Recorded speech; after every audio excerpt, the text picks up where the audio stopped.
Test கிரிக்கெட்டில் இருந்து ஓய்வு பெறும் கோலி என்ன நியூஸ் அப்படின்னு நீங்கள் தெரிஞ்சுக்கணுன்னா இந்த வீடியோவுக்கு ஒரு லைக் பண்ணி சப்ஸ்கிரைப் பண்ணுங்கள். அதாவது இந்த விதிமுறை போட்டதால் சீனியர்கள் அதிருப்தி, இன்னும் 2 பேர் ஓய்வு பெற வாய்ப்பு உள்ளது அப்படின்னு சொல்லியிருக்காங்க. ஆல்ரெடி ரோஹித் சர்மா டெஸ்ட் கிரிக்கெட்டில் தன்னுடைய ஓய்வை அறிவித்த நிலையில் விராட் கோலியும் தன்னுடைய ஓய்வு பற்றி பிசிசிஐ கிட்ட பேசியிருக்காரு. இங்கிலாந்து டெஸ்ட் தொடருக்கு முன் விராட் கோலி டெஸ்ட்டில் இருந்து ஓய்வு பெற வாய்ப்புள்ளதாக இப்போது தகவல் வெளியாகியுள்ளது. அதுக்கான காரணம் என்ன அப்படின்ட்டு தெரிய வந்துள்ளது. அதாவது ஜூன் 20ஆம் தேதி முதல் இங்கிலாந்து மண்ணில் 5 போட்டிகள் கொண்ட டெஸ்ட் தொடரில் இந்தியா பங்கேற்க உள்ளது.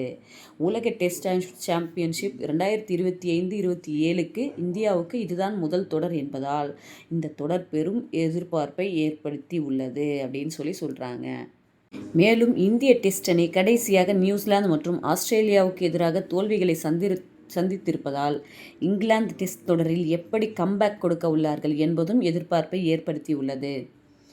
இந்த நிலையில் பார்த்திங்கன்னா இந்திய டெஸ்ட் அணியில் இருந்து ஓய்வு பெறுவதாக ரோஹித் சர்மா சமீபத்தில் அறிவித்தார். மேலும் ஒரு நாள் ஃபார்மட்டில் தொடர்ந்து விளையாடுவேன் என்பதையும் தெளிவுபடுத்தியுள்ளார். இது ஏற்கனவே அடுத்து அவருடைய இடத்தை நிரப்புறது யார் அப்படின்ற குழப்பங்கள் போய் வர நிலையில் இங்கிலாந்து டெஸ்ட் தொடருக்கு முன் விராட் கோலியும் டெஸ்டில் இருந்து ஓய்வு பெற உள்ளதாக தகவல்கள் இப்பொழுது வெளியாகி உள்ளது. கடந்த நியூசிலாந்து டெஸ்ட் தொடர் மற்றும் ஆஸ்திரேலிய டெஸ்ட் தொடரில் தோல்விக்கு காரணம் சீனியர்கள் தான் என பிசிசிஐ மீட்டிங்கில் பேசப்பட்டது தான் இந்த முடிவை கோலி எடுக்கிறதுக்கான ஒரு காரணமாக கூறி வருகிறாங்க. அது மட்டும் இல்லாமல் டெஸ்டிற்கு சீனியர்கள் சரியாக பயிற்சிக்கு வருவதில்லை, போட்டிகளின் போது அசால்ட்டாக செயல்படுகிறார்கள், சுறுசுறுப்போடு இல்லை அப்படின்னு பிசிசிஐ மீட்டிங்கில் நிர்வாகிகள் சரமாரியாக தங்களுடைய அதிருப்தியை வெளிப்படுத்தியதாகவும், இதனால் இங்கிலாந்து டெஸ்ட் தொடரில் சீனியர்களுக்கு கடும் விதிமுறைகள் பல வெளியிட உள்ளதாகவும் கூறப்படுகிறது.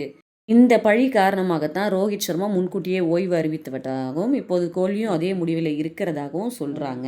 அதுவும் இது பார்த்திங்கன்னா சீனியர்களுக்கு பெரும் கிடுக்குப்பிடி தான் அவங்க போடுறாங்க. இங்கிலாந்து டெஸ்ட் தொடரின் போது சீனியர் வீரர்கள், ஜூனியர்கள் என அனைவரும் பிசிசிஐ ஒதுக்கும் அறையில் தான் தங்க வேண்டுமா. மேலும் பயிற்சி வகுப்புக்கு சரியான நேரத்தில் சீனியர்கள் வரவில்லைனா போட்டியுடைய பிளேயிங் 11 இருந்து நீக்கப்படுவார்கள். மேலும் தொடர் முடியும் வரை சில நாட்களை தவிர்த்து மற்ற நாட்களில் குடும்ப உறுப்பினர்களை சந்திக்கக்கூடாதுன்னு பிசிசிஐ முடிவு பண்ணியிருக்கு. ஆகையால் தோல்விக்கு தங்கள் மீது பழி சுமத்துவதை எதிர்த்து அதிருப்தி காரணமாக கோலி ஓய்வு அறிவிக்க உள்ளதாக சொல்லிட்டு இருக்காங்க. ஒரு நாள் ஃபார்மட்டில் தொடர்ந்து விளையாடுவார் அப்படின்றதும் தகவல்கள் வெளியாகி இருக்கு.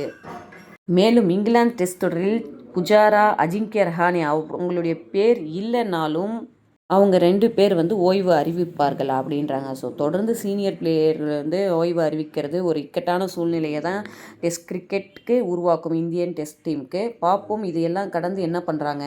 ஓய்வு பெற்றிருக்கிறேன்னு சொன்ன கோலிக்கிட்ட பிசிசிஐ ஆல்ரெடி உங்களுடைய முடிவை இன்னொரு முறை சரி பாருங்க அப்படின்ற மாதிரி பேசியிருக்காங்க. பேச்சுவார்த்தையின் மூலியமாக சீனியர் பிளேயர்ஸ்க்கு சில சலுகைகள் தராங்களா இல்லையான்னு வெயிட் பண்ணி தான் பார்க்கணும்.